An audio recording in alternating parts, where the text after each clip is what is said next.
Hello and welcome again to this edition of Capital Dateline. I'm your host Brad Swanson with Florida Cable Telecommunications Association. We're here at our partners at the Florida Restaurant and Lodging Association, just right across from the Capitol. A little bit of a misty morning, but we have some amazing guests today. And first of all, it's going to be Doug Wheeler with the Florida Ports Council. Doug, welcome. Good morning. Thanks. All right, so we're here, and the port's economic engine accounts for over 900,000 jobs. But there's so much more to this story. For folks that don't live by a port or understand the impact on Florida, why don't you give us a little history? Sure. Well, look, Florida has a long maritime history, and Florida ports are clearly part of that. You have maritime activities going back to the 1500s, for example, at the Port of Pensacola.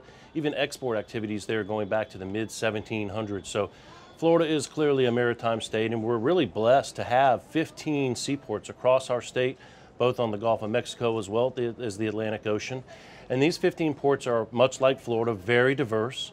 They range in size, their scope, the cargoes that they handle, as well as their trading partners. Okay. And Florida is currently trading with more than 200 countries globally. Well, let's talk about that, because people think about global trade and it's exciting, and all these cargoes coming back and forth. Where do these goods come from? What countries are we talking about? And why do they choose Florida? Well, a lot of it has to do with geography. The other has to do with culture and relations. But I'll tell you, Brad, these products are coming and going to countries all over the world. Obviously, with Florida being positioned where we are, we do a lot of trade with South America, Central America, and the Caribbean. But these products are coming from as far away as Asia, Canada, so it's a full array of countries. Well, let's dive a little deeper into the economics. How much money are we talking about that this industry contributes to Florida? I mean, what are we looking at, billions? Sure. These activities, Brad, at these 15 ports are generating about $117 billion of economic activity annually. Again, you mentioned these are supporting 900,000 very good paying jobs, I might add, Brad, about $52,000 a year. And of course, all this activity is generating over $2.4 billion in state and local tax revenue. So it's providing a tremendous amount of economic benefit. So are we talking about just those cargo containers we see riding down the road, or what else do these ports have happening at them? Yeah, it's everything that really, Brad, we're servicing 20 million residents in the state of Florida, more than 100 million annual visitors, and of course businesses of all shapes and sizes. And see, these are the products that everybody uses in their everyday life, whether it's produce, electronics, automobiles, fuel, building materials. Pretty much everything that can come through a port, our port can handle it. All right, so when we think about these ports, when your average Floridian or your average tourist goes to a port, they're not going there to pick up a container. They're going there to jump on a cruise line. How big of an industry is that for Florida? It's huge. Look, Florida has the number 1, 2, and 3. Top 3 cruise ports in the entire world are located right here in Florida. Wait, in the world, like bigger than China and California? Number 1, 2, and 3 cruise ports in the world located in Florida. Okay. And our cruise ports are moving 62% of all U.S. cruisers, in total about 15 million. So it's a tremendous, tremendous industry for Florida. So we're the world headquarters of taking a cruise. I don't think there's any question about that. Okay. And look, these cruise ships, they continue to get bigger. The newest, largest vessel on the fleet of the waters worldwide is coming to Port Miami. Her sister ships are already in Florida ports. These vessels are carrying 6,700 passengers. They're really focusing on the experience now, so 10-foot water slides that now careen out over the edge of the vessel.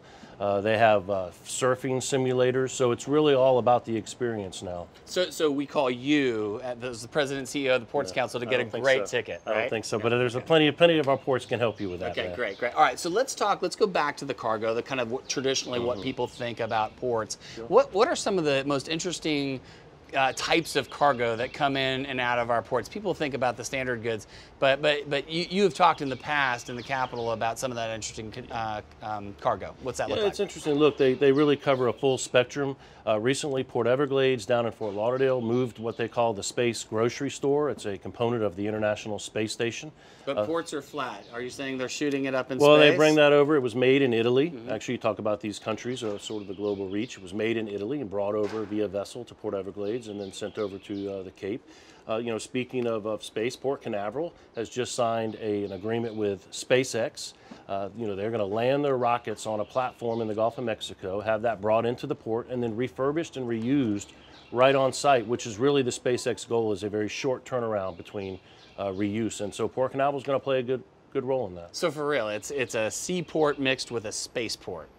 Basically, yeah, neighbors, and what a great combination to have, and that's something that only Florida can really can promote and try to grow, and so we're happy to be a part of that. What else are we seeing at some of these ports? Well, I'll tell you, Jack's Port, sort of one of our very diverse ports. They moved over 600 tons. That's about 1.2 million pounds of chocolate just last year. Chocolate. So apparently Americans really like chocolate, so that's a good thing. They're moving a lot of automobiles, about 700,000 cars a year coming through that port. They also, interestingly enough, just moved a couple of 70,000-pound statues.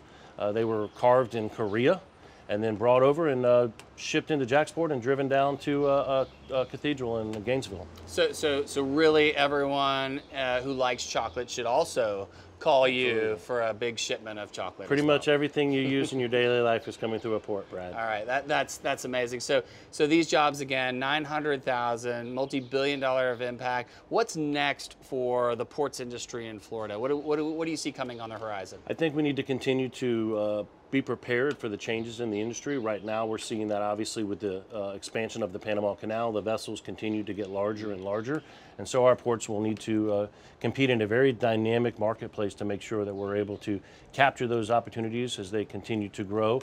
The world is more globally connected than it's ever been, and Florida is in a great position to continue to reap the benefits of global trade and being a global leader in the world marketplace. Sounds like we should keep investing in our ports. I would agree with that. I would agree with that. Of course you would. Absolutely. That's your job to yes. agree Good with ROI. Right. For every dollar, $7, $1 invested, $7 returned to the state. So Great. It's a great investment. Well, Doug, thanks so much for coming onto the program. We really appreciate you joining us, and we look forward to talking to you again soon. Get yourself on a cruise soon, Brad. All right, we'll do. We'll do. Thanks. That's all the time we have for Capital Dateline. Thanks for tuning in. Connect with us on Facebook at Capital Dateline Online or on Twitter at the FCTA. Thanks for tuning in.